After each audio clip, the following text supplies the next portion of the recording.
Hi everyone, welcome aboard the plot again. So this video is going to be about our first journey on the plot when we left Mercia Marina after staying there a couple of nights. They very kindly let us stay there after we bought the boat. And this journey will be us travelling back to Newark. Now there's not many photos or videos because we mainly took these for friends and family, and we were obviously extremely terrified because it was our first journey, so we were panicking about everything. So there's only a few to show, and some of them are not brilliant quality, but they're the only ones we've got, and we wanted to share this first journey with you. So without further ado, off we go. Right then, this is a map, obviously, and I'm going to show you the journey that we took from Mercia Marina, which is somewhere around here. This is an old map because it's not on there, where we bought the plot from, and then we travelled back to Newark over a weekend. So this is starting on the Trent and Mersey Canal. I apologise if I get anything wrong because I keep, for some reason, calling it the River Trent, but that's probably because that's where we live now. So I don't have a toy canal boat, so I'm going with a ship from the Monopoly set.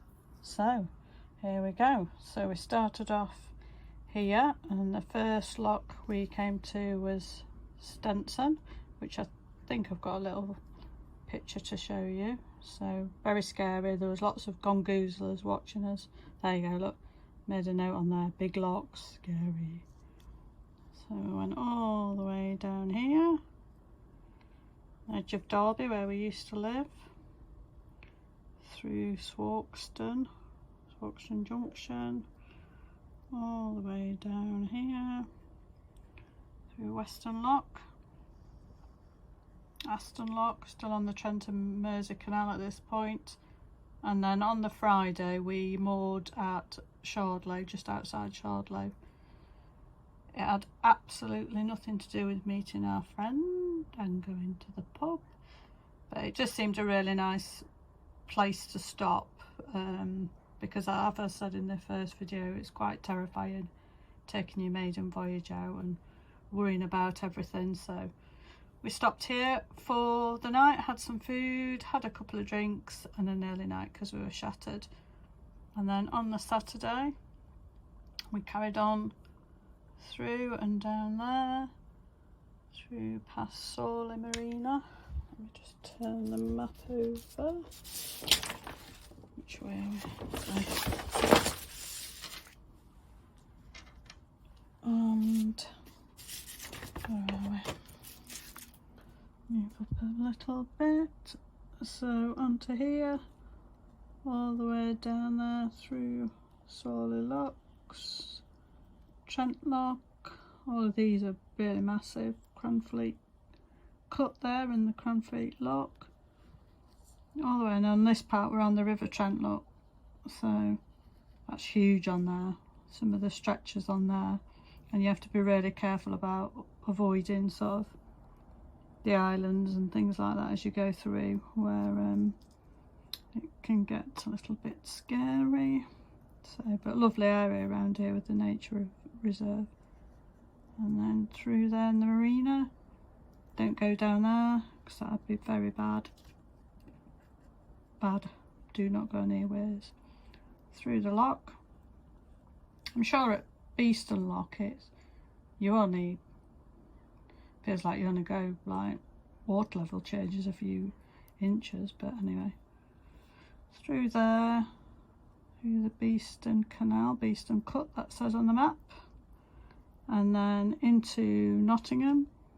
Now when we first decided to come back at the weekend, the one thing I didn't want to do is arrive in Nottingham at lunchtime, because it's a busy city and where the lock is right next to a pub, so of course you've got lots of people watching you, and it's a little bit nerve-wracking on your first journey. Even though we've been on canal boats before, it's very different when you're on your own home. But anyway, obviously we arrived at lunchtime on Saturday, but never mind, it all went well, so that was good. I'm sure it was this journey I had to some geese decided they wanted to come in the loch with us, so I had to tempt them away with some seed while Chris took the boat through, so that was interesting. Anyway, all the way down here onto Trent Valley Way, I think that says. And then we moored on Saturday night just outside Home Locks, because we'd sort of had enough by then. We'd done quite a full day of cruising, even though it doesn't seem very far. Everywhere's far when you're on a boat. So we stopped there for the night. We had a really good clean of the roof. I think there's a couple of pictures of me on there, just tidying away everything that we hadn't had a chance to do, as well as still sorting out the inside of the boat because there was a lot to do on there. And then on the Sunday morning it was off for an early morning start and try and get back home to Newark, because I think we were both back at work on the Monday, so yeah, we had to sort of try and get home really to our mooring. So off we went on the Sunday morning, back on the River Trent. Past the lock, don't go down the way yet, nope. Stay on the path or on the river. Down there. Lovely stretches down here though, amazing. And then through Gunthorpe, all the way down the River Trent, through to Hazelford Lock. This is sort of our local place really, we can get there nicely for a weekend. So got nothing to do with the fact there's a fabulous pub down there. Shh, don't tell anyone. So again, Hazelford's a huge loch. So I'm very glad that there was some volunteer on there taking us through all the way around there. This is why it takes so long to get anywhere on a boat. It's not, well, I mean obviously you're going quite slowly, what, about 3 miles an hour or something on a narrow boat, but of course you don't go in a straight line like you often do on a road. These windy rivers take a long time, and to be honest, who wants to go quickly? That's not the point. The point is to go slowly. So past Newark, Newark Crusaders. Oh, that's one of the boats I think. So Farndon, which is local to us. I mean, we got to Farndon and we thought, oh, we're nearly there. It takes about another an hour and a half. It's probably 5 minutes in the car, but an hour and a half walk. And then past Newark Marina, they're very good and helpful. And into Newark Town Lock. Again, that was another strange moment because we've stood so many times, you know, watching other boats go in. So it's very odd to have your own boat in there. Really exciting, just coming out of the lock and seeing the castle on the right hand side. They're such, you know, normal landmarks to us, it's something we see all the time, but to see it from the view when you're on your boat coming home, knowing everything's gone well and you can relax a little bit, was wonderful. Anyway, we got through there. Oops, sorry, plot's tipped over. And then it was a very short journey underneath the bridge and then into King's Marina where we live now. So yeah, it was amazing. So we moored up, literally tied up the ropes, got off the boat, went to the pub for a Sunday dinner and maybe a little drink.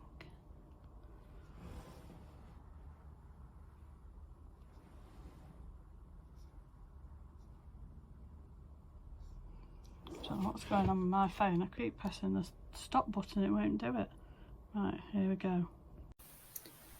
We had a few moments on the night that we bought the boat of, oh my god, we actually own a boat. Having never owned one before and always lived in houses, it seemed very strange to every so often just glance out the window and see that you were floating on water. I mean, obviously preferably you want to float, else that would be quite bad. But yeah, really exciting moment to actually sit there and think about the fact that you own a narrowboat. Anyway, I'm waffling again. Next picture. This picture says it all, really. Cheers to a new life experience and new adventures. This is the view of the boat when we first moved on. So we, other than move some of the ex-owners' stuff, because they pretty much left everything, really, including the chips in the oven. True story. So the first night was sort of about exploring the boat and basically bringing on board what we needed to get back to Newark in 3 days, and having a really good sort out. The last picture on this video will show you the absolute state it was in on the first night. So I won't do any voiceover for the next one. That's just another picture of what the boat looked like.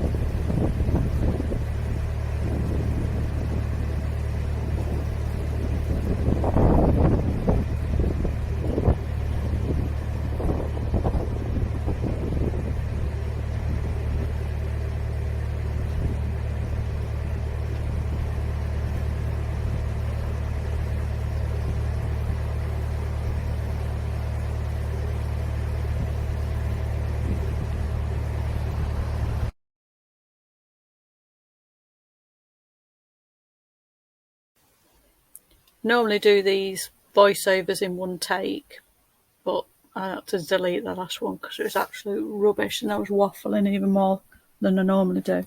Anyway, I think we're moored up just past this point here for the night, and we slept really well, just because we were both absolutely shattered with not knowing, how it was going to go, the stress of it all, was anything going to break. So we were really relieved to get our first full day of cruising, and the plot did us proud. So we have many other journeys where lots of things broke, but this wasn't one of them, thankfully. So yeah, really, really good days cruising, and I will hopefully share the Saturday journey next, and then Sunday after that. I'm going to try and put one out each day, just so you can see how our maiden voyage went. So I think I have one more picture to show you, which is the complete and utter chaos that I said at the start of the video. But other than that, I will see you all tomorrow. See you later. Oh, don't forget that subscribe and like thing if you want to. See ya. Look at the state of the boat. There is stuff absolutely everywhere. As I said in one of the earlier comments that I made, the boat was just full of the owner's things when we moved on. So not only did we have to try and sort through all of that, we had to obviously bring on our own stuff that we needed. Luckily, a lot of our bits and bobs from the house was put into storage, because we knew it would be a bit tricky with working and everything else to move straight out of the house and all the stuff onto the boat. And of course, we still had loads of stuff to get rid of.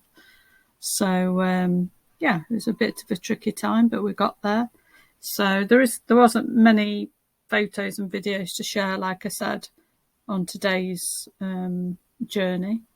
But hopefully the next video I'll put on will have the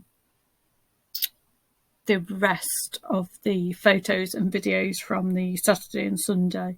So a few more cruising ones. I must stop saying right, that's it from me. Hope you enjoyed this. Thanks to everyone who's subscribed so far.